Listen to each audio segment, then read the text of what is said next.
Hello and welcome to Portarlington for our weekly wrap of Pennant. I'm Matt Milne. I'm here with Joy, Francis and Judy said. Welcome ladies to our weekly video. Thanks, Matt. Yes, we had a great week of Pennant this week for the club with the ladies playing on Friday, and we also had our men playing on Sunday, and it was sort of a bit of a red letter day with some victories for all women's teams on Friday, which was great.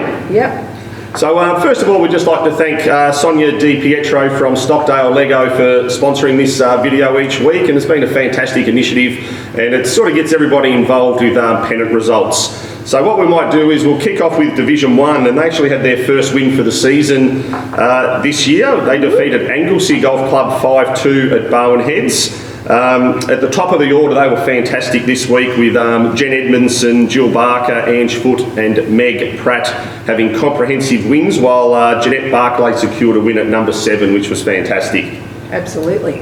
So with our results here, we also have our Player of the Week, which is sponsored by Stockdale Lego, and it was very hard to split this week as we had Ange Foote with a 7-6 victory, which normally would take the cake playing at number 3, but we've actually given it to Meg Pratt. She had a good win with 5-4, but it was also highlighted by a near ace on the 13th and then a chip in on 14 to win the match. So that was fantastic for Meg there on Friday. That's worth it. I hear, Matt, there was a little bit of a special incentive for Jill Barker. If she was to win, Shauna Gray was going to buy her some chocolate bullets. Oh, really? Oh, yeah, Julie is prone to some chocolate bullets. That could come in Caddy Confessionals, Joy, but that's not even going to come close to our winner of that this week. But getting back to Div 1 there, they'll be playing Lonsdale Lynx this week at Kerr Lewis Golf Club. Although Lonsdale sits 3rd on the ladder, they have lost 2 games as well, but the 2 losses that they did have were against Kerr Lewis and Torquay, which are the top 2 on the ladder. So although they have had a couple of losses, they are going to be a tough task for the Division 1 girls. Yep. We go into Division 2. No results for them girls there as they hosted here and didn't play, but it appears Clifton Springs have sort of taken a stranglehold with that division and they're undefeated after 3 games. But our girls this week will be looking to notch up a win and keep in touch with the Clifton Springs girls. They'll be playing Bowen Heads at 13th Beach. That'll be tough. This week. So Bowen Heads currently sits 3rd on the ladder, but they've also lost 2 games as well. But if the girls can get up over them, though, should be able to push for a top 2 position on the ladder. Absolutely. So we'll move into a new segment which came up, which is called Caddy's Confessionals, which we have a little, I suppose, a prize for the best caddy in our Division 1 team, because all the Division 1 players have a caddy. Any caddies in Div 4 and Div 5? No, only the number 1 only girls. The elite, the elite. So we did have a couple of nominations with this. Obviously, Shauna Gray there, which we were supposed to keep these all anonymous, but Shauna's been put out there anyway. But one nomination that we did have was that one of the caddies took ill during their round. Oh. Yeah, so she did show some intestinal fortitude to carry on and rally. I suppose her player did help her out as well by winning the match 5-4. Okay. So she was able to finish her match a bit earlier, so that probably took away the award from her. But I'm not sure. I don't want to cast aspersions on it, but her player wouldn't really reveal. But she wasn't feeling the best, but she didn't win the prize. But this week, our winning caddy was a virginal caddy. Oh, first time she's ever caddied. Okay. She was conscientious, considerate, thoughtful. She bought tea, carrot sticks, and snow peas for the player. Right. But the caddy proceeded to eat them all. It has been rumoured that she was seen pinching an emergency scone from the Bowen Head supply as well. Oh dear. Not sure what happened with that. And she also became so confident in her ability as a caddy to help the player that when the player asked for a club, she would reply, "Are you sure you really need that one?" So it was a fantastic performance for this caddy as she did get her player over the line 2-1. Okay. So we won't reveal the winner, but yes, it was a new anonymous. Yeah, new anonymous caddy there, but we do know who it is, and we will pass on the winnings to that particular caddy there. Perfect.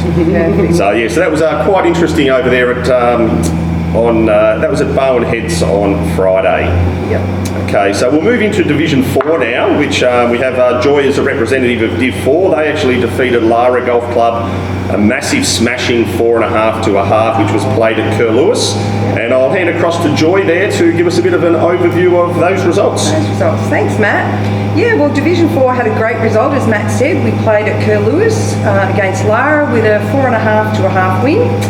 3 of the games finished on holes furthest from the clubhouse, right over near the driving range, because we started on the 10th hole, as Division 3 was also there playing off the first tee. We had a great win there. Wins went to Donna, Jan, and Royal and myself, and Sue halved her match after going down the last hole, which was supposedly the 18th, but it was the 9th. Going down there 1 up, and she put 1 in the water and then ended up squaring her match, which was a great result for her as well. So we played Torquay at Lonsdale this week. We're on top of the ladder, yay. Torquay is in 5th spot, so hopefully we have another great win, and good luck to all the pennant teams this week. Yeah, so Joy, I hear it was a bit of tough conditions at Curlewis. You played on sanded cord greens, so the girls adapted to those conditions well? Yeah, it wasn't good, Matt. It was they cored their greens, and we didn't just have light sand, we had like gravel rolling on our balls, but look, we got there, we had to smash them to the hole, and we did it well. So it's like playing on sand greens? Absolutely, yep. Yeah, so as Joy said, it's going to be a tough one this week against Torquay.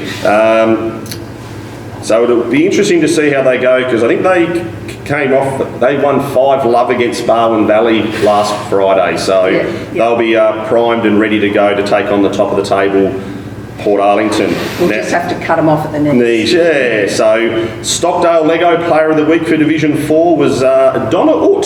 So Donna had a great game. She was, I think, played as number 3, and she had a 5-4 victory for her. So that was a bit of a drubbing there. She toppled Silvana Valeri from Lara. So great result from those girls. So hopefully you can keep it on. We are at the halfway mark of the season. Has played 3 games and everyone will play 6. So so hopefully we can keep that rolling on there for Division 4. Yep. So we're moving to Division 5 here, and they're also going well. They defeated Lawn Golf Club 3-2 at Ocean Grove, and we have the star Division 5 player Judy Said with her report for their match. Hi, just like to thank Yvonne Casey and Fiona Newman, who were our emergencies that stepped in and won. So it was absolutely amazing. We had, as you said, a 3-2. Yvonne had 1, Fiona won, and I won. Unfortunately, Marilyn lost, and so did Mark Birchall. But it was a hard track, and it's much better than it used to be. But the fairways are quite long, and the rough, well, where elephants go to die. It was very, very long. Their machinery's broken down. So you had to keep the ball on the fairway absolutely.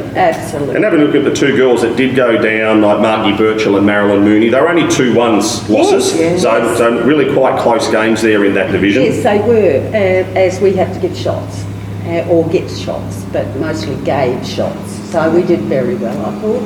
Very good. Great girls. So the Division 5 girls, they're actually also on top of the ladder, which is great, with 2 wins and a half.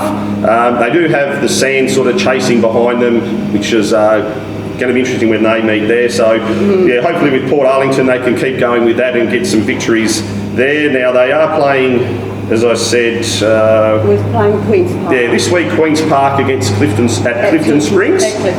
And this one here, it's actually top of the ladder versus bottom of the ladder. Ooh. So it's interestingly that Queen's Park have only won 1.5 games out of the 2 matches they've played. So there's 10 contests and only had 1.5. So you would think it could be a drubbing here with Port knocking them over, but as we know, Pennant's a little different, and also Clifton Springs being a pretty tricky track, that it could be an interesting game next Friday. Yeah, just remember the ball rolls towards the sea, isn't it? Everything breaks to the water. Even though it doesn't look like it does, it does. Yes. So our Stockdale Player of the Week goes to Fiona Newman. So had a strong 4-3 win for her first game of Pennant, so which was a fantastic result for her being an emergency and coming in and leading the girls out for a good win to start off her campaign for Pennant. Well done. Yeah, it was. It's a great result there. So with our Stockdale and Lego Player of the Week, those players get a $10 voucher, which when Mr Hayes comes back from his annual leave, he'll have vouchers ready for those ladies to pick up when he's back on deck. We are actually starting to, I suppose from last week, we've sort of just had a bit of an overview on the men's pennant, because men's pennant plays on a Sunday.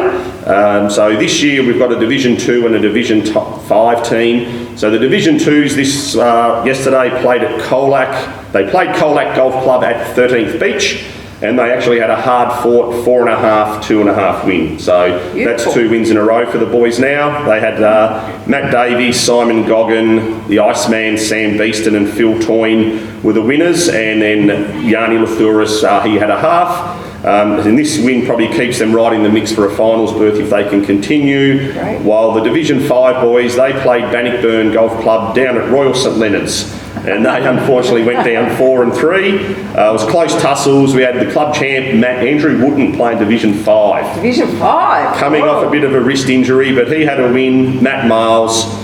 And then we had Darren Heaton and Phil Stevens had some halves. But interesting to note, Phil Stevens was strong, 4 down with 4 to play, and he got up for a half. Well done. But it was a close match. They could have gone either way, because Darren Wilson lost 1 down to the experienced Max McLaren, and Dale Pollock also lost 2 and 1. So if they were reversed, it could have been a different result there. So next week there'll be no play for Division 5, as they will be hosting here on Sunday morning. Yes. And the Division 2 guys play Anglesea at Colac. Well done. So it'll be interesting. So thank you, ladies, for your time this morning. Thanks, Matt. We'd like to thank Stockdale and Lego and Sonia DiPietro for her sponsorship. We also need to thank Kaylin, our wonderful videographer, who will then obviously get this out onto the web shortly. We will have another game of Pennant, obviously, this Friday. Yes. We try and do our video on a Monday morning. Not sure how that'll work next week due to a few ladies on golf trips and away, and are they? and I've got to cover the shop for Jill. But we'll make a time where we'll get a video for the Pennant results for next week. But moving forward this Friday, good luck, girls. Thank you. Bring home the bacon. Thank you. Thanks, Kaylin. Thank you. Thank you.